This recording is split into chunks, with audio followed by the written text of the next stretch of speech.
நம்முடைய தியானத்திற்காக சங்கீதம் 70வது சங்கீதம் 4வது வசனம். சங்கீதம் 70:4. உம்மை தேடுகிற யாவரும் உம்மில் மகிழ்ந்து சந்தோஷப்படுவார்களாக. உமது இரட்சிப்பில் பிரியப்படுகிறவர்கள் தேவனுக்கு மகிமை உண்டாவதாக என்று எப்பொழுதும் சொல்வார்களாக. ஆமென். இந்த வசனத்தில் நாம் பார்க்கிறோம், சங்கீதக்காரன் எழுதுகிற வார்த்தை, உம்மை தேடுகிற யாவரும் உம்மில் மகிழ்ந்து சந்தோஷப்படுவார்களாக. இந்நாட்களில் எத்தனையோ தேவனுடைய பிள்ளைகள் இருக்கிறார்கள், ஆனால் தேவனை தேடுகிற ஒரு அனுபவம் இல்லை. இதனால் பலவிதமான சோதனைகள், பலவிதமான பிரச்சனைகள், பலவிதமான தேவைகள், பலவிதமான சோதனைகள், பிரச்சனைகள், வியாதிகள், போராட்டங்கள், பலவித சோதனைகள் நெருக்குகிறது. அப்பொழுது என்ன சொல்வார்கள்னா, சங்கீதத்தில் இன்னும் அதுக்கும் ஒரு வசனம் சொல்லப்பட்டிருக்கு, நீதிமானுக்கோ அநேக துன்பங்கள் வரும், ஆனாலும் அவைகள் எல்லாவற்றினின்றும் தேவன் அவனை விடுவிப்பார் என்று சொல்லுவார்கள். அல்லேலூயா. அப்போ அருமையான தேவனுடைய பிள்ளையே, உண்மையாகவே நாம் தேவனுடைய சமூகத்தில் இருந்து இப்படிப்பட்ட சோதனைகள் வருமானால் நாம் சொல்ல வேண்டிய வார்த்தை சரி, அந்த வசனம் சரி. ஆனால் சில குடும்பங்களில் தேவனுடைய பிள்ளைகள் என்று சொல்லுவார்கள், அவர்களுடைய வாழ்க்கையில் தேவனை தேடுகிற ஒரு அனுபவம் இராது. தேவனை தேடுவது எப்படி என்று தெரியாது. ஆனால் தேவனுடைய பிள்ளைகளாக இருப்பார்கள். கிறிஸ்தவர்கள் என்று பெயர் சொல்லத்தக்கதாக, ஒரு கிறிஸ்தவர்கள் என்று சொல்லத்தக்கதாக அவர்கள் இருப்பார்கள். அப்போஸ்தலர் 11வது அதிகாரம் 26வது வசனத்தில் சொல்லப்பட்ட வார்த்தை, அவர்களுக்கு கிறிஸ்தவர்கள் என்று அந்நாள் முதற்கொண்டு பெயர் வழங்கப்பட்டது என்று நாம் பார்க்கிறோம். ஏன் அவர்களுக்கு கிறிஸ்தவர்கள் என்று பெயர் வழங்கப்பட்டது? அவர்கள் இயேசுவை பற்றி பிரசங்கிக்க தொடங்கினார்கள். இயேசு கிறிஸ்துவை பற்றி பிரசங்கிக்க தொடங்கினபடியினாலே அவர்களுக்கு கிறிஸ்தவர்கள் என்று பெயர் வழங்கப்பட்டது. ஹல்லேலூயா, ஹல்லேலூயா. எனக்கு அருமையான தேவனுடைய பிள்ளையே, எங்க ஊர்களில் நீங்க கிராமத்தில் நீங்கள் பார்ப்பீர்களானால் இன்னும் கிராம பாட்டி தாத்தாமார் சொல்லுவார்கள், அவர்கள் வேதக்காரர் என்று சொல்லுவார்கள். ஏன் வேதக்காரர் என்ற பட்டம் வந்தது? அந்த காலத்தில் வேத புத்தகம் பெரிய ஒரு பைபிளாக இருந்தது, பெரிய வேத புத்தகமாக இருக்கும். அப்பொழுது அவர்கள் இடுப்பில் ஸ்டைல் அப்படி தூக்கி நடக்க முடியாது. இப்பொழுது சில தேவனுடைய ஊழியக்காரர் என்று சொல்லுகிறார்கள், அவர்கள் காரில் இறங்கி வரும்போது அதையும் யூடியூப்பில் எடுத்து போடுகிறார்கள். இப்படி காலேஜ் ஸ்டூடெண்ட் எப்படி நடந்து வருகிறாரோ, புக்கு சாதாரண ஒரு புக்கை எடுத்து அந்த மாதிரி ஸ்டைல் அப்படி நடந்து வருகிறார். ஸ்டைல் அப்படி எடுத்து வச்சுட்டு ஒரு கையில மொபைலை நோண்டிட்டு அப்படி ஸ்டைலா உள்ளுக்குள்ள வருகிறார். எனக்கு அருமையான தேவனுடைய பிள்ளையே, ஆனா அப்பொழுது அப்படி அல்ல. புத்தகம் பெரிய புத்தகமாக இருக்கும், அதை ஒரு கையால் தூக்க முடியாது. அவர்கள் தலையில் வைத்து அப்படி சுமந்து வருவார்கள். அதை பார்த்து அந்த கிராம ஜனங்கள், அவர்களுக்கு சொல்லப்பட்ட வார்த்தை, கொடுக்கப்பட்ட வார்த்தை வேதக்காரர்கள். ஹல்லேலூயா, ஹல்லேலூயா. வேதக்காரர்கள் என்று, கிறிஸ்தவர்கள் என்று பெயர் வழங்கலாம், ஆனால் தேவனை தேடுகிற ஒரு அனுபவம் நமக்குள் இருக்கிறதா? எனக்கு அருமையான தேவனுடைய பிள்ளையே, தேவனை தேடுகிற ஒரு அனுபவம் நமக்குள் இருக்குமானால் நாம் மகிழ்ந்து களி கூறுவோம். அல்லேலூயா. நம்முடைய வாழ்க்கையில் ஒரு மகிழ்ச்சி உண்டாகும், கலிகூறு உண்டாகும், ஜெய ஜெய கம்பீர துணி கேட்கப்பட்டு கொண்டே இருக்கும். அல்லேலூயா. நீதிமானுடைய கூடாரங்களில் ஜெய கம்பீர துணி கேட்கப்படும். எனக்கு அருமையான தேவனுடைய பிள்ளை, அப்படிப்பட்ட ஒரு தேவனுடைய பிள்ளைகளாக நாம் அவரை தேடும்போது நிச்சயமாகவே நம்முடைய கூடாரங்களில், நம்முடைய மனதில், நம்ம ஒவ்வொருடைய குடும்பத்தில், ஒவ்வொருத்தருடைய வாழ்க்கையிலும் சந்தோஷம், மகிழ்ச்சி பொங்கி பொங்கி வழியும். அல்லேலூயா. அதனால்தான் பரிசுத்த பவுலை பற்றி நாம் தியானிக்கும் போது, அவர் சிறைச்சாலையில் இருக்கிறார். சிறைச்சாலையில் இருக்கிற மனிதர் பயங்கர வேதனையோடு இருப்பார். எப்பொழுது என்னை விடுவிப்பார்கள், எப்பொழுது எனக்கு ஒரு விடுதலை வரும்? ஆனால் பரிசுத்த பவுல் அந்த ஒரு கவலையே படலை. அவருடைய ஏக்கம், நான் சந்தோஷமா இருக்கிறேன், நீங்களும் சந்தோஷமா இருக்கணும். அல்லேலூயா. அவருக்குள் இருந்த சந்தோஷம் எப்படி வந்தது? அவர் எப்பொழுது கர்த்தரை தேடுகிற ஒரு தெய்வ மனிதர், எப்பொழுதுமே கர்த்தரை தேடுகிற ஒரு தெய்வ மனிதர். அதனால்தான் பிலிப்பியர் 4வது அதிகாரத்தில் 6வது வசனத்தில் இப்படியாக சொல்லப்பட்டிருக்கு, நீங்கள் ஒன்றை குறித்து கவலைப்படாமல் எல்லாவற்றை குறித்து ஸ்தோத்திரத்தோடு கூடிய ஜெபத்தினாலும் வேண்டுதலினாலும் தேவனுக்கு தெரியப்படுத்துங்கள். அல்லேலூயா. அல்லேலூயா. அவருடைய சொந்த அனுபவத்தில் இருந்து அவர் சொல்லுகிறார், நான் சிறைச்சாலையில் இருக்கிறேன் என்று நீங்கள் கவலைப்பட வேண்டாம். ஆனால் ஒன்று செய்க, நான் என் கர்த்தரை தேடி எப்படி நான் சந்தோஷமா இருக்கிறேனோ அப்படியே நீங்களும் கர்த்தரை தேடி என் சந்தோஷத்தை நிறைவாக்குங்கள் என்று பிலிப்பியர் 2வது அதிகாரம் 2வது வசனத்தில் சொல்லப்பட்டிருக்கிறது. அதை வாசியுங்கள். நீங்கள் ஏக சிந்தையும் ஏக அன்புள்ளவர்களுமாய் இருந்து இசைந்த ஆத்துமாக்களை ஒன்றையே சிந்தித்து என் சந்தோஷத்தை நிறைவாக்குங்கள். அல்லேலூயா. எனக்கு அருமையான தேவனுடைய பிள்ளையே, பரிசுத்த பவுலுடைய சந்தோஷம் என்ன? நான் கர்த்தரை தேடுகிறபடியினால் என் தேவன் என்னை சந்தோஷமா வைத்திருக்கிறார். நான் சிறைச்சாலையில் இருந்தாலும், நான் பாடுகள் பட்டாலும், பலவீனங்கள் பட்டாலும், வியாதிகள் வந்தாலும் என் தேவனுக்கு நான் மகிழ்ந்து கலிகூறுகிறேன். அல்லேலூயா. இதே போல் நீங்களும் சந்தோஷமா இருக்க வேண்டும். அல்லேலூயா.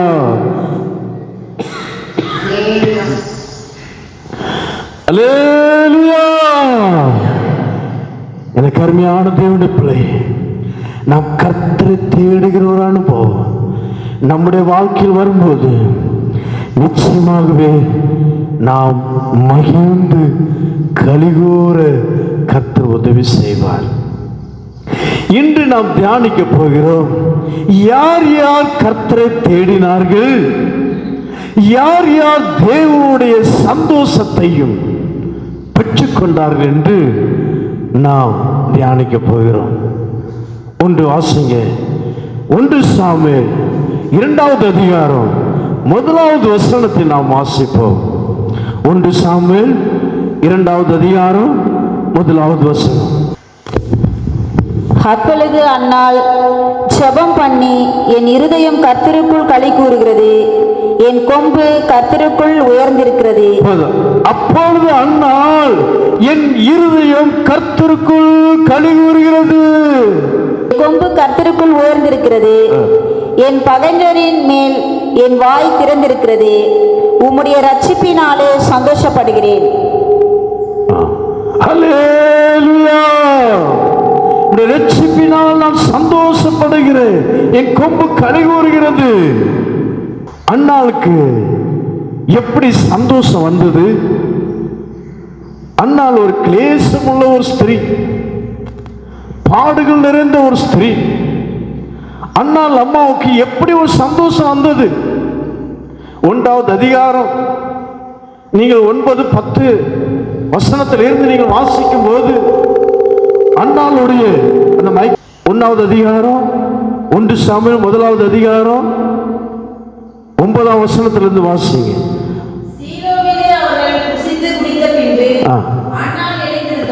சீலோவிலே அவள் புசித்து குடித்து எழுந்த பிறந்தபோது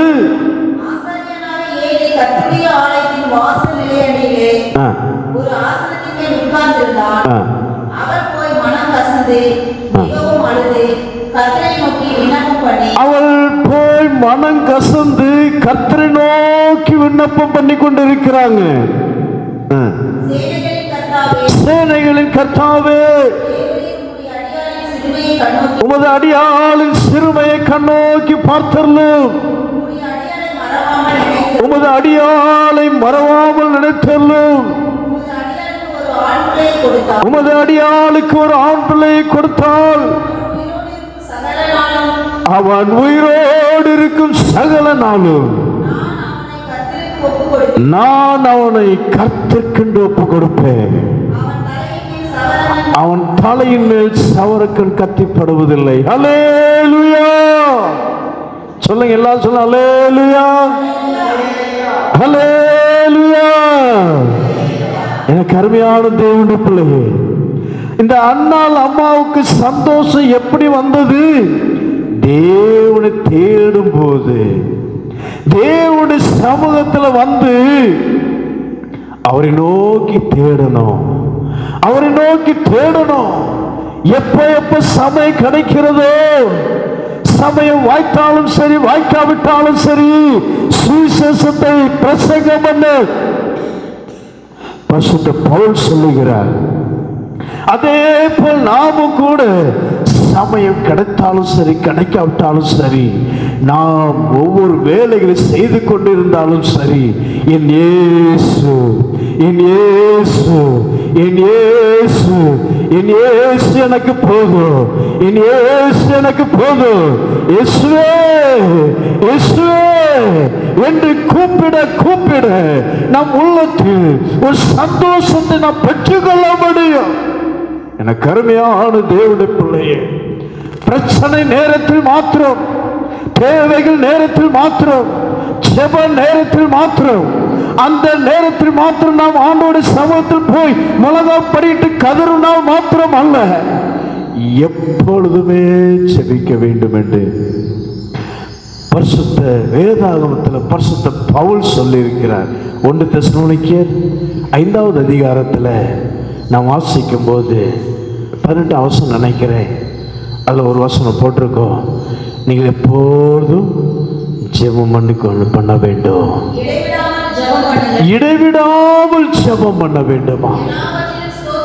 இடைவிடாமல் ஜெபம் பண்ண வேண்டும்.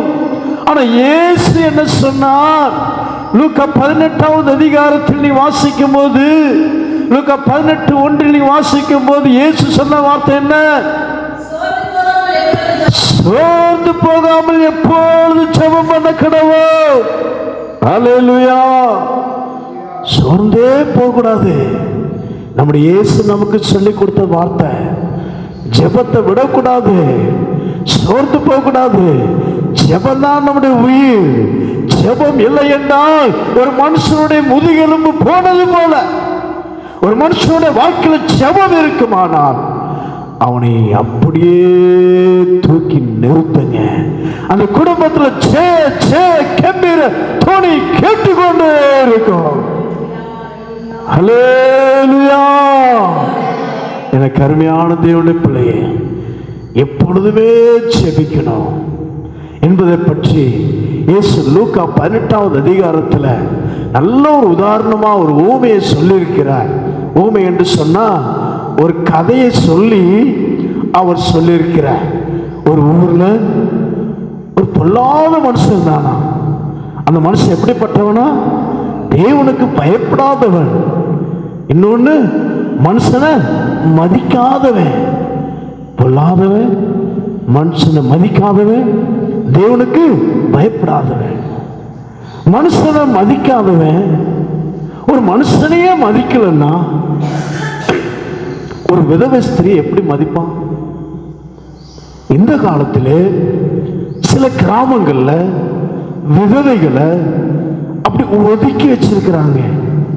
இந்த காலத்தில் சில விதவைகள் நல்ல காரியத்தில் பங்கெடுக்க முடியல, ஒதுக்கி வச்சிருக்கிறாங்க.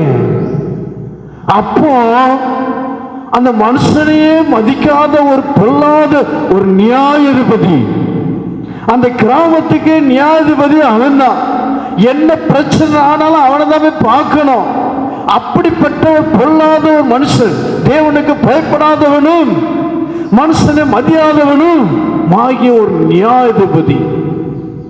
அந்த நியாயாதிபதியிடத்துல ஒரு விதவை ஸ்திரீ, எனக்கு நியாயம் செய்யும் ஐயா, எனக்கு நியாயம் செய்யும், எனக்கு நியாயம் செய்யும் என்று ஒவ்வொரு நாளும் அவள் தொந்தரவு பண்ணிக்கொண்டே இருக்கிறாள்.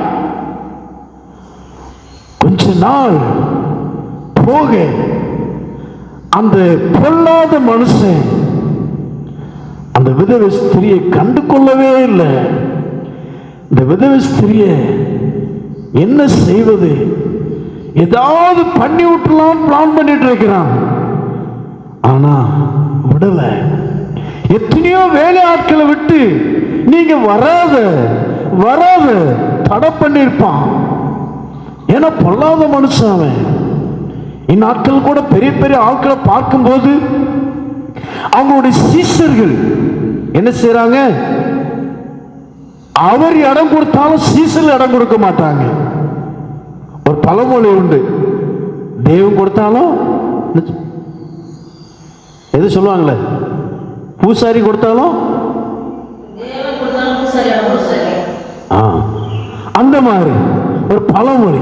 அதே போல சில ராஜாக்கள் நம்மளை விரும்புவாங்க, ஆனா அவங்களுடைய சீஷர்கள் அவர்கிட்ட கொண்டு போக விட மாட்டாங்க, கொண்டு போக மாட்டாங்க. பல சட்டத்திட்டங்களை பேசுவாங்க. ஐயோ அவர் அப்படி அப்படி இப்படி அங்க போக முடியாது, அவர் அங்க பார்க்க முடியாது, அந்த நேரத்துக்கு வர முடியாது, அப்படி இப்படி அவர் பேசுவாங்க. அதே போல அவங்களுடைய சீஷர்கள் அநேக பேர் அந்த விதவை ஸ்திரியை ஏதாவது சொல்லி வரவிடமாக்கியிருப்பாங்க.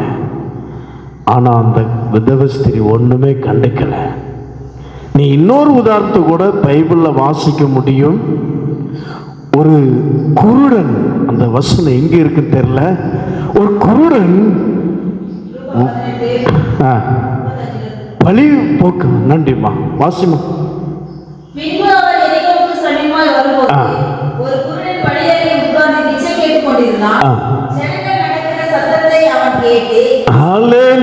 பாத்தீங்களா, ஜனங்கள் வருகிற சத்தத்தை கேட்டு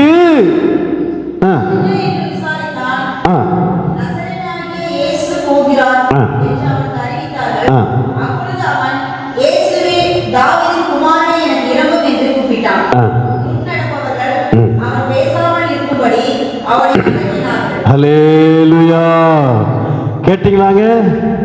என்ன செய்யறாங்க? முன்னடப்பவர்கள் இயேசுவோட சீடர்கள் என்ன சொல்றாங்க? அதட்டுறாங்க. ஏ கத்தாத, சுப், அமைதியாரு, அவர் பெரிய மனுஷன் வந்துட்டு இருக்கிறாரு, நீ கத்திட்டு இருக்கிய, அமைதியாரு. அவர் அமைதியா இருந்தாரா? என்ன செஞ்சாரு? இன்னும் அதிகமாக பஸ் அவனோ தாவீதின் குமாரனே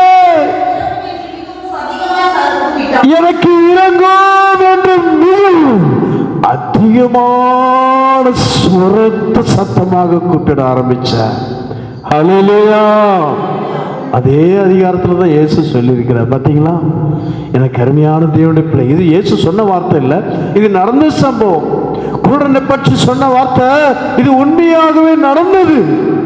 அதே போல் அந்த நியாயாதிபதியுடைய வீட்டில் கூட அநேக சீஷர்கள் இருந்திருப்பார்கள்.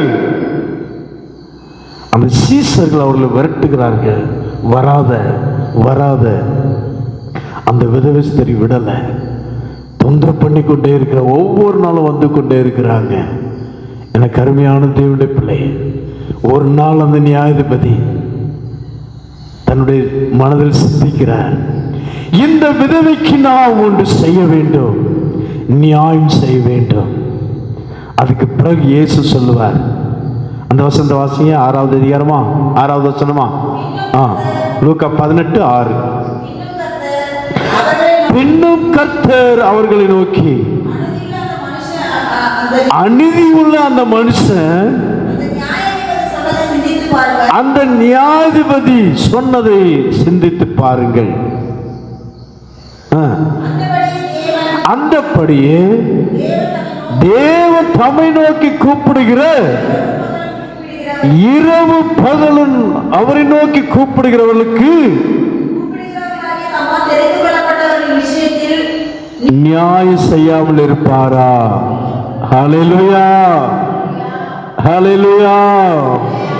எனக்கு அருமையான தேவனுடைய பிள்ளையே, நம்முடைய வாழ்க்கை ஒரு கிறிஸ்தவ வாழ்க்கையா இருக்கக்கூடாது, ஒரு வேதக்கார வாழ்க்கையா இருக்கக்கூடாது. இயேசுடைய பிள்ளைகளாக இருக்க வேண்டும். ஹல்லேலூயா. இயேசுடைய பிள்ளைகள் எப்பொழுதுமே அப்பாவை தேடுவாங்க. இப்ப என்ன ஆனாலும், என்ன தேவானாலும் யார்கிட்ட கேட்பீங்க? தம்பி பிரான்சிஸ், யார்கிட்ட கேட்பீங்க தம்பி? உடனே அப்பாட்ட கேட்க மாட்டியா? அப்பாட்ட கேட்பா. ஹல்லேலூயா. எப்படி நம்ம அப்பா கிட்ட கேட்கிறோமோ அதே போல ஏசப்பாட்ட கேட்கணும். என்னன்னாலும் சரி, எப்படி நாம் ஏசப்பாட்ட கேட்கிறோமோ அதே, மன்னிக்கோ, நம்முடைய அப்பா கிட்ட அம்மா கிட்ட கேட்கிறோமோ அந்த உரிமையோடு நாம் ஏசப்பாட்ட கேட்கணும். விடாப்படியா கேட்கணும். எனக்கு தந்துதான் ஆகணும், எனக்கு தரணும், எனக்கு தரணும். விடாப்படியா கேட்கும்போது நிச்சயமா அவர் தருவாருங்க. ஹல்லேலூயா, ஹல்லேலூயா. அன்னாள் அப்படிதாங்க.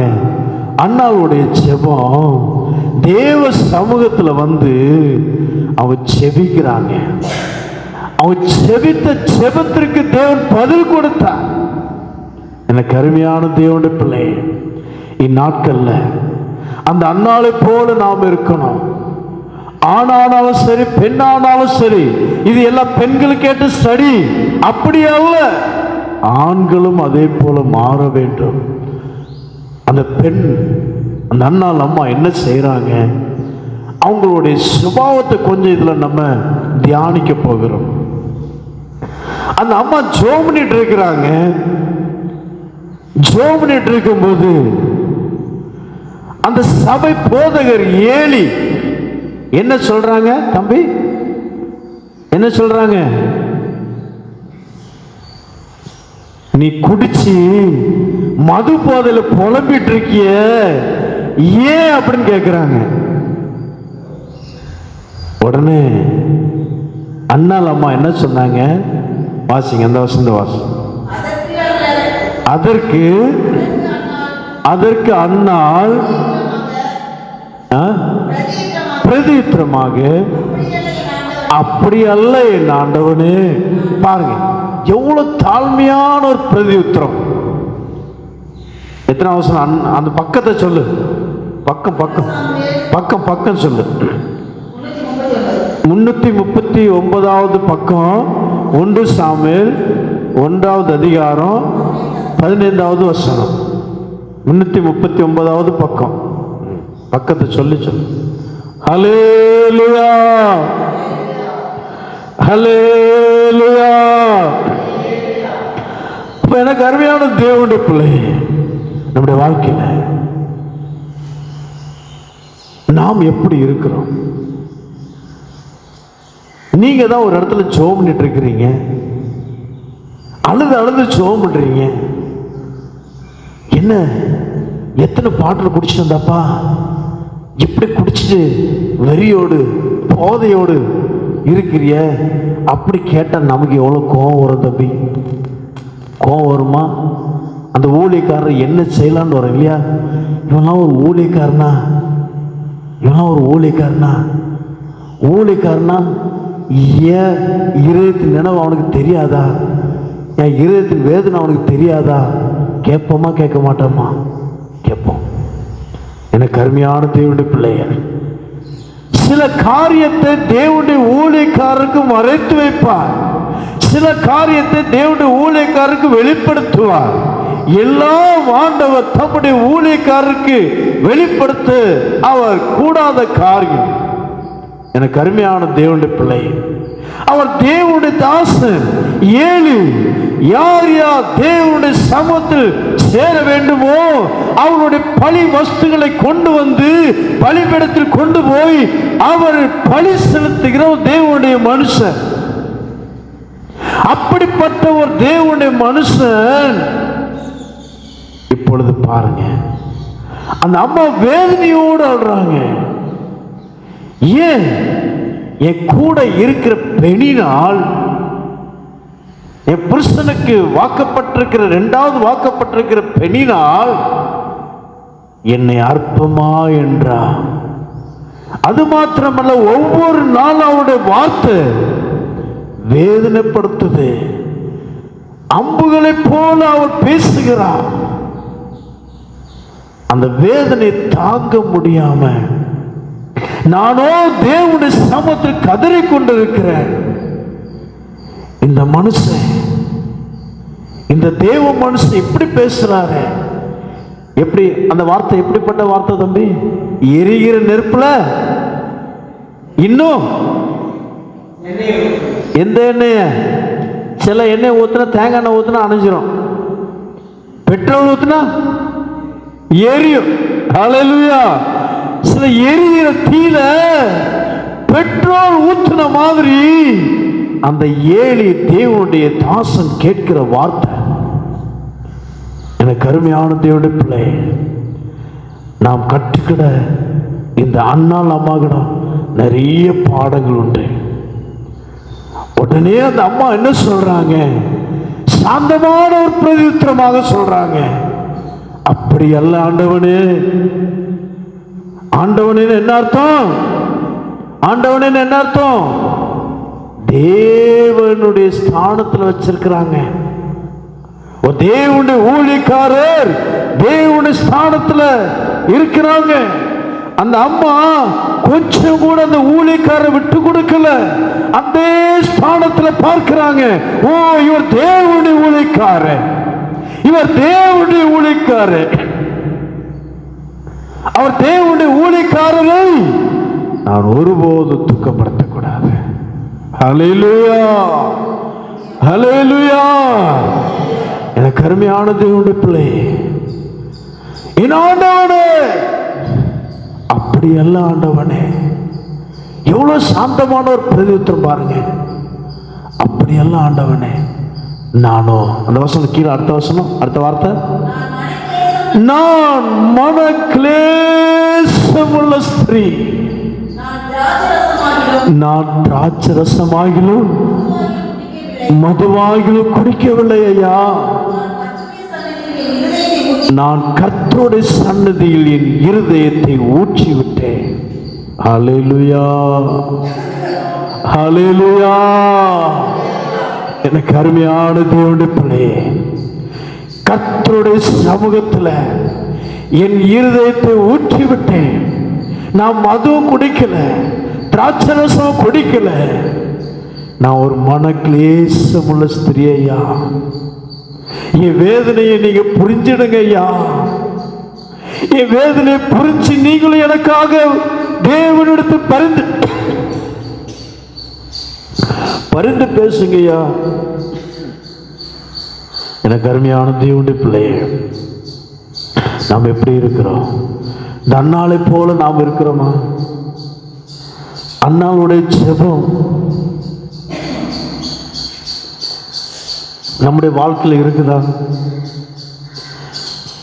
சிலருடைய வாழ்க்கையில அன்னாளை போல அதிகமா ஜெபிப்பாங்க. அன்னாளை போல அல்ல, அன்னாளை விட அதிகமா ஜெபிப்பாங்க. ஆனா அவங்களுடைய சுபாவங்கள் வேறு விதமா இருக்கும். சுபாவங்கள் வேறு விதமா இருக்கும். ஜெபிக்க போகும்போது நம்ம எப்படி இருக்கணும்? லூக்காவிலேயே மத்தேயுல ஒரு வசனம் உண்டு, உன் காணிக்கை நீ செலுத்த போவாயனா போகும்போது உன் சகோதரனோடு நீ ஒப்புரவாகு. காணிக்கை என்று சொல்லும்போது தேவனை சந்திக்கிற இடம், தேவனை சந்திக்கிற இடம், ஜெபிக்கிற இடம், ஜெபப்பீடம். நீங்கள் ஜெபிக்க போகும்போது நீங்கள் யாரோடையாவது கசப்பா, வைராக்கியமா, கோபமா இருப்பீங்கன்னா அந்த ஜெபம் கேட்கப்படாது. இதை சிலர் புரிந்து கொள்ளாம அண்ணாலை விட அதிகமா ஜெபிப்பாங்க. ஆனா அவங்ககிட்ட ஏதாவது பேசிட்டா மூஞ்சில் அடிச்ச மாதிரி பேசுவாங்க. ஏன்? சுபாவம் மாறல, சுபாவம் மாறல. ஆவியின் கனி பெற்றுக்கொள்ள முடியல. ஏன்? எனக்கு அருமையான தேவனுடைய பிள்ளை, ஆவின் கனிகளை பற்றி நாம் எங்க வாசிக்கிறோம்? கலாத்தியர் 5வது அதிகாரம் 26வது அதிகார வசனத்தில் நாம் வாசிக்கிறோம். கலாத்தியர் 5:26 அதில் சொல்லப்பட்டிருக்கும் எல்லா கனிகளும் நமக்கு தேவை. ஆவின் கனியும் அன்பு, சந்தோஷம், சமாதானம், நீடிய பொறுமை, தயவு, நற்குணம், விசுவாசம், சாந்தம், இச்சையடக்கம், இப்படிப்பட்டவர்களுக்கு விரோதமான பிரமாணம் ஒன்றுமே இல்லை. இதில் சாந்தமான ஒரு வார்த்தை நான் பேசுறோமா? ஜெபிக்கும் போது யாராவது உங்களுக்கு ஒரு ஆலோசனை கொடுத்தா மெதுவான பிரதியுத்தரம் சொல்லப்படிங்க. மெதுவான பிரதியுத்தரம் ராஜாக்களின் கோபத்தை கூட கட்டுப்படுத்துமா? வேதத்தில் சொல்லப்பட்டிருக்கு. மெதுவான பிரதியுத்தரம். யாராவது உங்களை தப்பா சொல்லிட்டாங்க, ஒருவேளை உங்க காலேஜில் தப்பா பேசிட்டாங்க, நீ தான் பண்ணினா அப்படின்னு உங்க மேல பழி செலுத்தும் போது நீங்க எப்படி இருப்பீங்க? உங்க ஃபேஸ் ரியாக்ஷன் எப்படி இருக்கும்? அந்த நேரத்தில் எனக்கு அருமையான தேவனுடைய பிள்ளையே, வாத்தியார அடிச்சிடலாமான் இருக்கும். நீங்க செஞ்சிருக்க மாட்டீங்க, நீதான் செஞ்சா. சொல்லும் போது சார் சிரிச்ச முகமாகவே, ஸ்மைலாகவே, நான் போட்டு அதை செய்வேனா சார்? நான் செய்யல சார், நீங்க வேணா என்னன்னா பேசுறீங்க. மறுபடியும் சொன்னாருன்னா நம்ம என்ன செய்யணும்? நான் செய்யல சார். அதுக்கு பிறகு உங்க இஷ்டம். ஹல்லேலூயா, ஹல்லேலூயா. சந்தோஷமா சொல்லுங்க ஹல்லேலூயா. எனக்கு அருமையான தேவனுடைய பிள்ளை, நான் ஒருபோதும் சோர்ந்து போகக்கூடாது. நாம் செய்யாததை செய்தா என்று சொல்லும் போது செய்ய வேண்டியதை நாம் செய்யாம இருக்கும் மன்னிக்கும், செய்யாத செய்தான்னு சொல்லும்போது நம்ம என்ன செய்யணும்? சந்தோஷமா இருக்கணும், கோபமே படக்கூடாது, அமைதியா இருக்கணும், எதுக்குமே கோபப்படக்கூடாது. நாம் சாந்தமான ஒரு பிரதித்திரம். எனக்கு அருமையான தேவனுடைய பிள்ளையே, அதுதான் ஆண்டவர் விரும்புகிறார். நமக்கு தேவை, எனக்கு தேவை. எனக்கு அருமையான தேவனுடைய பிள்ளையே, அந்த அண்ணா அம்மா கிட்ட அந்த சுபாவம் இருந்துச்சு. ஆண்டவனே அப்படி அல்ல. இவ்வளவு அருமையான ஒரு வார்த்தை பேசுறாங்க பாருங்க. அப்படிப்பட்ட ஒரு சுபாவம் நமக்கு வேணும். கடைசி காலத்தில் வந்திருக்கிறோம். இனி காலம் இல்லை, கடைசி காலம். இயேசுடைய வருகை மிக சமீபம். இயேசுடைய வருகை இன்றோ நாளையோ நாளை மறுநாளோ எப்பொழுது வருவோம்? வருகை மிக மிக சமீபமா இருக்கிறது. நாம் அவரை போல மாறணும். எபேசியர் 5:26 சொல்லப்பட்ட வார்த்தைப்படி கரை திரை பிழையற்ற மணவாட்டின் சபையாக அவருடைய சன்னிதானத்தில் காணப்படணுங்க. யாருமே குறை சொல்லாத ஒரு உத்தம புருஷனா, ஒரு உத்தம புருஷ மணவாட்டியா அவருடைய சன்னிதானம் காணப்பட வேண்டும். வாசிங்க. கரைத்திரை முதலானவைகள். பக்கத்தையும் சொல்லு. 267. கரை திரை முதலானவைகள் ஒன்றும் இல்லாமல் பரிசுத்தமும் பிழையற்றதுமான மகிமையுள்ள சபையாக அவை தமக்கு முன் நிறுத்திக் கொள்வதற்கும் தம்மை தாமே அதற்காக ஒப்பு கொடுத்திருக்கிறார். அல்லேலூயா. எனக்கு அருமையான தேவனுடைய பிள்ளை, நம்மளை கரை திரை பிழையற்ற ஒரு மனவாட்டின் சபைக்காகவே அவர் தம்முடைய ஜீவனை ஒப்பு கொடுத்திருக்கிறாருங்க. நம்மளை கரை திரை பிழையற்ற ஒரு மனவாட்டியாக மாற்றுவதற்காகவே அவர் சிலுவையின் மரணத்தை சகித்தார். எனக்கு அருமையான தேவனுடைய பிள்ளையே, அன்னாள் அம்மாவுடைய ஜெபம் கேட்கப்பட்டதுனால அவங்க என்ன செய்தாங்க? அவங்க சந்தோஷப்பட்டு மகிழ்ந்து களி கூறுறாங்க. இரண்டாவது வாசிங்க சங்கீதம் 11வது சங்கீதம்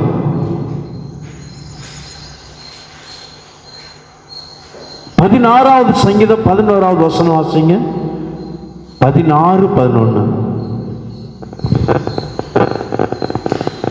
ஜீவமார்க்கத்தை உனக்கு தெரியப்படுத்தி உம்முடைய சமூகத்தில் பரிபூர்ண ஆனந்தமும் உம்முடைய வலது பாரசத்தில் நித்திய பேரின்பமும் உண்டு.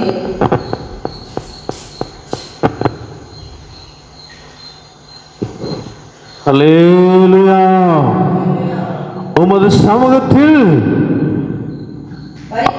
பரிபூர்ண ஆனந்தம். சங்கீதக்காரன் தாவீது சொல்லுகிறாருங்க. தாவீதுக்கு தேவனை எப்பெல்லாம் தேடுகிறாரோ அப்பப்பெல்லாம் அவருக்கு சந்தோஷம். தேவனை தேடுகிற பிள்ளைகளுடைய குடும்பத்தில் சமாதான சந்தோஷம். அல்லேலூயா. தாவீது தேவனை தேடுகிற ஒரு மனுஷன். சங்கீதம் 57 மன்னிக்கவும் சங்கீதம் 55:17வது வசனத்தை வாசிக்கும் போது அதுல ஒரு வார்த்தை சொல்லப்பட்டிருக்கும், தாவீது கர்த்தரை எத்தனை முறை தேடுகிறார் என்று. அந்தி சந்தி மத்தியான வேளைகளிலும் நான் தியானம் பண்ணி முறையிடுவேன். பழைய ஏற்பாட்டு பரிசுத்தவானுடைய ஜெபம் நேரம் 3 நேரம், காலை மதியம் இரவு. ஆனா புதிய ஏற்பாட்டு பரிசுத்தவான்கள் எவ்வளவு நேரம் ஜெபிக்கணும்? எப்பொழுதுமே ஜெபிக்கணும். ஹல்லேலூயா. எப்பொழுதுமே ஜெபிக்கணும். பழைய ஏற்பாட்டு மனுஷன், தேவ மனுஷன், அவர் சந்தோஷப்படுறார். காரணம் என்ன? இவர் ஏன் சந்தோஷப்படுகிறார்? 1 சாமுவேல் 18வது அதிகாரத்தில் ஒரு வார்த்தை சொல்லப்பட்டிருக்கும். சவுல் ஈட்டினால் தாவீதை சுவரோடு குத்த முயற்சிப்பான். அவனுடைய ஈட்டிக்கு விலகி ஓடி வந்து விடுவார்.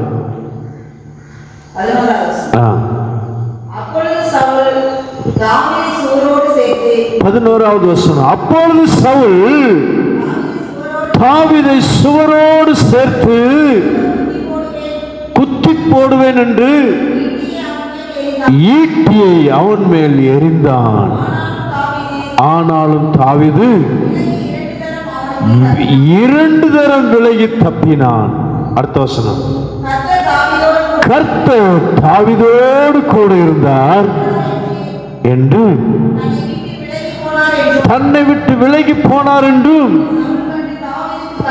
சவுல் தாவீதை கண்டு பயந்தான். ஹல்லேலூயா. எனக்கு அருமையான தேவனுடைய பிள்ளையே, எவ்வளவு அருமையான ஒரு தேவ மனிதன். தாவீது ஏன் சந்தோஷப்படுகிறார்? தேவனை தேடுகிற பிள்ளைகளுக்கு சத்துருடைய கரத்துல மாட்ட விடவே மாட்டார். ஹல்லேலூயா. சத்ரு நமக்கு எவ்வளோ பிரயாசம் பண்ணலாம், நம்மளை அழிக்க திட்டம் பண்ணலாம், நம்மளை சக்தி நாசம் பண்ணுவதற்கு எவ்வளவு பிரயாசம் பண்ணலாம், ஆனால் ஒருபோதும் அனுமதிக்க மாட்டார். ஹல்லேலூயா. சத்ருனுடைய எண்ணமே நம்மளை அழிக்கணும், நம்மளை சீரழிக்கணும், நம்மளை ஆண்டவருடைய அன்பை விட்டு பிரிக்கணும். இதுதான் சத்ருனுடைய நோக்கம். நீங்க 2 கொரிந்தியர் 2வது அதிகாரம் 11வது வசனம் நினைக்கிறேன், அதுல நீங்க பார்க்கும்போது அதுல ஒரு வார்த்தை சொல்லியிருப்பார் பரிசுத்த பவுல். சாத்தானுடைய தந்திரங்கள் உங்களுக்கு தெரியாதவைகள் அல்லவே. வாசிங்க. 2 கொரிந்தியர் 2வது அதிகாரம் 11. சாத்தானாலே நான் மோசம் போகாதபடிக்கு அப்படி செய்தேன். அவனுடைய தந்திரங்கள் நமக்கு தெரியாதவைகள் அல்லவே. ஹல்லேலூயா. அப்ப சாத்தானுடைய தந்திரம் என்ன? அவன் மோசம் போக்குறவன், அவன் நம்மளை அழிக்கிறவன். பிசாசு எப்படி கிரியை செய்வான்? தந்திரமா வருவான், தந்திரமா வருவான். பிசாசு போல வேடம் போட்டு வருவான். ஆனால் கற்பா ஒரு உருவம், மேல 2 கொம்பு, பல்லு, உயர்ந்த பல்லு, நாக்கு கற்பா, நாக்கு தொங்கிட்டு இருக்கு. அப்படி தம்பி உன் முன்னாடி வந்து நிக்கிறான்னா, தம்பி பிரான்சிஸ் நீ இதை செய்யப்பா அப்படி சொல்லுவான். நீ செய்யப்பா? செய்வியா? செய்யவே மாட்டோம். ஏன்? பிசாசு தெரியுது, நாம் செய்ய மாட்டோம். ஆனா யார் செய்வா? உன்னை நேசிக்கிறவர்கள், உன்னை மிகவும் அன்பாய் நேசிக்கிறவர்கள், உன்னை கேர் பண்ணுகிறவர்கள் அதை செய்யப்பாங்க. அது தேவனுக்கு விரோதமானதா இருக்கும், செய்ய விடுப்பாங்க. இது யாரை கொண்டு பேசுகிறான்? பிசாசு. இப்படிதான், இதான் தந்திரம், இதுதான் தந்திரம். நமக்கு தெரியாது. நம்ம நேசிக்கிறோம் தானே. இந்த கருமையான தேவனுடைய பிள்ளை, ஜாக்கிரதை. நாம் எது எது செய்யணுமோ ஆண்டவருடைய வசனம் நமக்கு சொல்லி கொடுத்திருக்கு. வேத வசனத்தை இரவு பகலும் நாம் வாசிக்க வாசிக்க அது நமக்கு கற்றுக் கொடுக்கும். அது தெரிந்தாதான் பிசாசு தந்திரத்தை நாம் மேற்கொள்ள முடியும். 1 யோவான் 2:27 நீங்க வாசிக்கும் போது அதில் ஒரு வார்த்தை சொல்லப்பட்டிருக்கும். வாசி. நீங்கள் அவரால் பெற்ற அபிஷேகம் உங்களில் நிலைத்திருக்கிறது, ஒருவனும் உங்களுக்கு போதிக்க வேண்டிய அவசியம் இல்லை. அந்த அபிஷேகம் சகலத்தை குறித்து போதிக்கும். அது சத்தியமா இருக்கிறது, அது பொய் அல்ல. அது உங்களுக்கு போதித்தபடி அவரில் நிலைத்திருப்பீர்களாக. ஹல்லேலூயா, ஹல்லேலூயா. அபிஷேகம், அபிஷேகம் உங்களுக்கு போதிக்கும். நீங்கள் எதை செய்யணும், எதை செய்யக்கூடாது, எதை பேசணும், எதை பேசக்கூடாது என்று உங்களுக்கு அது சொல்லி தரும். பிசாசு தந்திரமா வருவான். உள்ளுக்குள்ள நீங்க நேசிக்கிற உங்களை கொண்டு, அவங்கள கொண்டு நீங்க தவறான வழியில நடப்பதற்காக, உங்க குடும்பத்தில் சமாதான சீர்கேடு கொண்டு வருவதற்காக பிசாசு பலவிதமா தந்திரமா கிரியை செய்வான். அவங்கள கொண்டு கிரியை செய்வான். எனக்கு அருமையான தேவனுடைய பிள்ளையே, நாம் எப்படி இருக்கிறோம்? நாம் எப்படி இருக்கிறோம்? பிசாசை மேற்கொள்ளணும், பிசாசை மேற்கொள்கிறவர்களா இருக்கணும். எனக்கு அருமையான தேவனுடைய பிள்ளையே, பிசாசை மேற்கொள்ளணும். பிசாசு எப்படி மேற்கொள்ள முடியும்? அவனுடைய தந்திரத்தை நாம் அறிந்தால்தான் மேற்கொள்ள முடியும். அவனுடைய தந்திரம் நமக்கு தெரியாதுன்னா நாம் மேற்கொள்ள முடியாது. எனக்கு அருமையான தேவனுடைய பிள்ளையே, பிசாசு தேவனுடைய பிள்ளைகளை பிசாசின் கரத்தினின்று தேவன் நம்மளை பாதுகாப்பார். தேவனுடைய பிள்ளைகளுக்கு விரோதமா சத்துரு எவ்வளவுதான் எழுப்பினாலும் நாம் அவருடைய கரத்தில் இருக்கும்போது, அவருடைய சமூகத்தில் காத்திருக்கும் போது அவர் நம்மளை விடுவிக்கிறவராக இருக்கிறார். அவர் நம்மளை விடுவிக்கிறவராக இருக்கிறார், தப்பு வைப்பார். பிசாசு சத்துரு எவ்வளவு விரோதமா நமக்கு எழும்பட்டும், எத்தனை பேர் நமக்கு விரோதமா வரட்டும், நாம் பயப்பட வேண்டிய அவசியமே இல்லை. ஏன்? ஜீவனுள்ள தேவன் நமக்கு சார்பாக இருக்கிறார். அல்லேலூயா. ஒரு தேவ மனிதனை பிடிப்பதற்காக முழு ராணுவமும் வந்துருச்சு.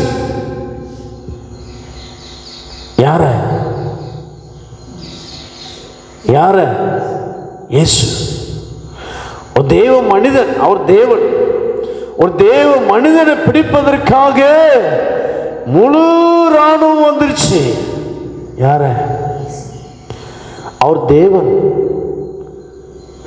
இயேசு தேவன். நான் தேவ மனிதனை பற்றி சொல்றேன். இயேசுன்னா ஒரு தேவன், நான் தேவனை பற்றி சொல்லல, ஒரு தேவ மனிதனை பற்றி பேசுறேன். பைபிள்ல எழுதிருக்கு. எங்க எழுதிருக்கு? ராஜாக்கள் 18வது அதிகாரத்தில் நான் வாசிக்கும் போது அதில் சுவாசிக்க முடியும். தேவ மனிதனை பிடிப்பதற்காக சீரியா ராஜா தன்னுடைய ராணுவம் முழுவதையும் அனுப்பி இருக்கிறாருங்க. ஆனா அவர் சொல்லுகிற தன்னுடைய வேலைக்காரனை பார்த்து, அவர்களோடு இருக்கிறவர்களை பார்க்கிறோம், நம்மோடு இருக்கிறவர் பெரியவர். அல்லேலூயா. அநேக அவர்களோடு இருக்கிறவர்களை பார்க்கிற நம்மோடு இருக்கிறவர் அநேகரா இருக்கிறாருங்க. எனக்கு அருமையான தேவனுடைய பிள்ளை, நாம் ஒருபோதும் பயப்படக்கூடாது. நாம் ஒருபோதும் பயப்படக்கூடாது. எனக்கு அருமையான தேவனுடைய பிள்ளை, தேவ சமூகத்தில் உட்கார்ந்து கூப்பிடுகிற ஜெபிக்கிற தேவனுடைய பிள்ளைகளை எல்லா பிசாசுடைய தந்திரத்தினின்று, எல்லா பிசாசுடைய கிரியைகள் நின்று அவர் பாதுகாப்பார். அல்லேலூயா. எனக்கு அருமையான தேவனுடைய பிள்ளையே, அவர் பாதுகாக்கிற தேவன். நிச்சயமாகவே அவர் நம்மை பாதுகாப்பார். கன்னியாகுமரியில் ஒரு தேவ மனிதன் இப்படியாக சாட்சி சொன்னார். அவரை அழிக்கும்படி, கொல்லும்படியாக சில சத்துருக்கள் அவருக்கு விரோதமாக எழும்பி அவர் வருகிற வழியில் எப்படியாவது இவர் தந்திரமா கொள்ள வேண்டும் என்று பிளான் பண்ணியிருந்தாங்க. எப்படின்னா, நரம்பு, மீன் பிடிக்கிற நரம்பு தெரியுமா? நரம்பு கேள்விப்பட்டிருக்கீங்களா? தூண்டில்ல மீன் பிடிப்பாங்க ஊர்ல. அந்த நரம்ப கண்ணுக்கு தெரியாது. அப்படியே அவர் வர்ற வழி, அந்த நேரம் ராத்திரி இருட்டான நேரம், அந்த பக்கம் மரம், இந்த பக்கம் மரம். என்ன செஞ்சிட்டாங்க? கயிறு, அவர் கரெக்டாக அந்த பைக்கில் வரையும் கழுத்து அப்படியே வெட்டிட்டு போயிடணும் அப்படின்ட்டு அப்படியே நல்லா கரெக்டாக வச்சிருக்கிறாங்க. அளவு எடுத்து கரெக்டாக அந்த இடத்துல வரையும் கொசு வாய்க்குள்ள போயிடுச்சு. அல்லேலூயா. கொசு வாய்க்குள்ள போவையும் அவர் என்னச்சு ஒன்றும் புரியல. ஒன்று பிரேக்கு போட்டு நிப்பாட்டி இப்படி காரி துப்பி இருக்கிறார். துப்பிட்டு முன்னாடி இப்படி தலையில ஆட்டிருக்கிற, முன்னாடி நரம்பு இருக்கு. அல்லேலூயா. பாருங்க, கர்த்தர் தம்முடைய பிள்ளைகளை என்ன செய்றாருங்க? பாதுகாக்கிறார். அல்லேலூயா. சத்துருவுடைய கரத்தில் நின்று தேவன் தம்முடைய பிள்ளைகளை பாதுகாக்கும்படியாக 2 தேவ தூதர்களை கொடுக்கிறாராம். எங்க வாசிக்கிறோம்? எபிரேயர் 1வது அதிகாரத்தில் நீ கடைசி வசனத்தை வாசிக்கும் போது, ரட்சிப்பை சுதந்திரிக்கிறவர்களாகிய நமக்கு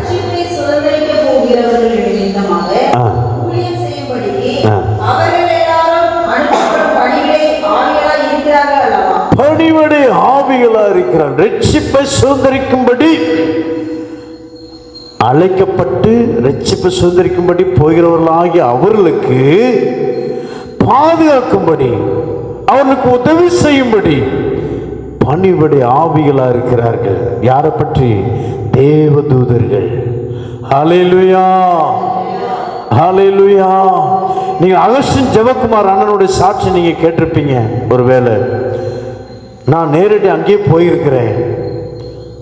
ரோத்தாஸ் மலை பயங்கரமான மலை, தீவிரவாதிகள் நிறைஞ்ச இடம், மத தீவிரவாதிகள் நிறைஞ்ச இடம். எனக்கு அருமையான தேவனுடைய பிள்ளை, அவரையும் கொல்ல வேண்டும் என்று சில மத தீவிரவாதிகள் திட்டம் பண்ணியிருந்தாங்க. அவர் ராத்திரி நேரம் ஊழியம் செஞ்சுட்டு வரும்போது ஒரு சந்து வழியா உள்ள போய் அவருடைய வீட்டுக்கு போகணும். அப்படி அவர் சந்து வழியா உள்ள போகும்போது நாம் என்ன செஞ்சிடலாம்? பின்னாடி போய் அவரை அடிச்சு கொண்டுடலாம் அப்படின்னு பிளான் பண்ணியிருக்காங்க. ஆனா அவர் சந்துல போவையும் பின்னாடி அவங்க ஒளிஞ்சிருந்து வந்திருக்கிறாங்க. அவங்க பார்க்குற பார்வை ஒத்தையில தான் சந்துல உள்ள போனாரு. ஆனால் பின்னாடி அவங்க பார்க்குறாங்க 2 பாடிகட், ஒரு பெரிய மனுஷன், இந்த பக்கம் ஒரு மனுஷன், இந்த பக்கம் ஒரு மனுஷன். ஒரு மனுஷன் முன்னாடி பார்த்துட்டு அப்படியே பேசிட்டு போறாங்க, இன்னொரு மனுஷன் பின்னாடியே பார்த்து அப்படியே பேசிட்டு போறாங்களாம். அது சொல்ல புரியுதா உங்களுக்கு? அண்ணன் இப்படி பேசிட்டு போறாங்க, எங்க போறாங்க? அந்த பக்கம் உள்ள ஒரு தேவ மனுஷன் அப்படி அவரை பார்த்துட்டு அப்படியே பேசிட்டு போறாங்க. இந்த பக்கம் உள்ள ஒரு மனுஷன் இப்படியே பின்னாடியே பார்த்து பேசிட்டு போறாங்களாம். அது அவங்க லோக்கல் பாசட்டு பேசிட்டு போறாங்களாம். என்னப்பா இந்த 2 பேரும் எங்கிருந்து வந்தாங்க, எங்க எப்படி வந்தாங்க? அவங்களுக்கு பயம். அது பாடி கிட்ட ஹைட்டா இருக்கிறாங்க, நல்ல பாடி கிட்ட இருக்கிறாங்க, பயம். உடனே ஒரே ஓட்டம் ஓடிட்டாங்க. அடுத்த நாள் காலையில் நேர அண்ணன் வந்து பார்க்க வந்திருக்கிறாங்க. ஐயா, நேற்று நாங்கள் உண்மையில உங்களை அடிச்சு கொள்ளணும் வந்தோம். ஆனால் அந்த சந்துக்குள்ள போவையும் 2 பேர் திடீர்னு உங்க முன்பாக உங்க கூட வந்து பேசிட்டு போனாங்களே, யார் அது, எங்கிருந்து வந்தாங்க, எப்படி வந்தாங்க? அப்போ அண்ணன் இந்த வசனத்தை எடுத்து சொல்லி காமிச்சாராம். நான் அவருக்கு ஊழியம் பண்றேன், என்னை பாதுகாக்கும்படி அவர் தன்னுடைய தூதர் அனுப்புகிறார். ஹல்லேலூயா. எனக்கு அருமையான தேவனுடைய பிள்ளை, அந்த ரவுடிகள் 4 பேரும் ரட்சிக்கப்பட்டு அவருடைய ஊழியத்தை செய்கிறாங்க. ஹல்லேலூயா. அவர் அற்புதம் செய்வாருங்க. நாம் அவருக்காக பிரயாசப்பட்டு செய்யும்போது, அவருடைய சமூகத்தில் காத்திருக்கும் போது நிச்சயமாகவே அவர் நம்மை ஆசீர்வதிக்கிறார், சத்துருடைய கரத்திலிருந்து விடுவிக்கிறார். ஹல்லேலூயா. எனக்கு அருமையான தேவனுடைய பிள்ளை, நான் பார்க்கும்போது பாருங்க, தானியலை பற்றி நீங்க பார்க்கலாம். தானியல் 6வது அதிகாரத்தில் 10வது வசனத்தில் பார்க்கும்போது, தானியல் ஒரு தேவ மனுஷன், ஜெபிக்கிறவர்.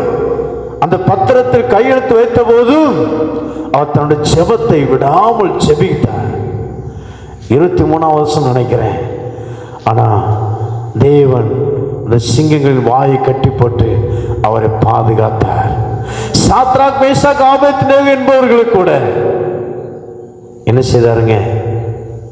என்ன செய்தார்? தானியேல் 3வது அதிகாரம் 16, 17வது வசனத்துல